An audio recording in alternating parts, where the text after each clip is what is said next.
What's something you saw as a kid, but didn't realize was messed up until you were older? When I was a kid, I thought it was completely normal that my mom had this special friend who visited whenever dad went on business trips. His name was Mr. Wilson. Tall guy, big mustache, always showing up with fancy toys just for me. Mom told me he was an old family friend who sometimes needed a place to stay. And well, I believed her. I was about 8 when things cracked open. Dad's flight got canceled one night and he came home early. I remember it so clearly. Mom was in the kitchen wearing the silky robe, Mr. Wilson sitting at the table like he belonged there. Dad stood in the doorway, suitcase still in hand, and just quietly said, "Traffic was light." Mr. Wilson left fast, and that night I heard yelling behind their bedroom door.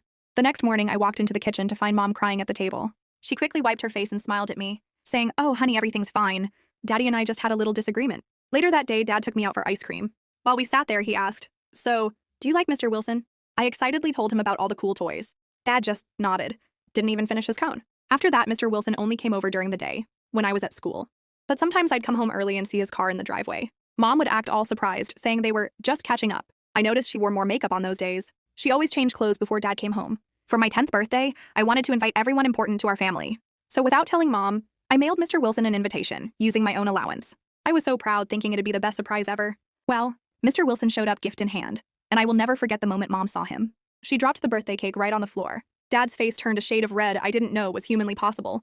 The whole backyard went dead silent. Mom quickly pulled Mr. Wilson outside, and Dad just stood there by the grill, frozen. My birthday party ended early that day. 15 years later, while helping Mom pack after the divorce, I found an old shoebox stuffed with letters and photos.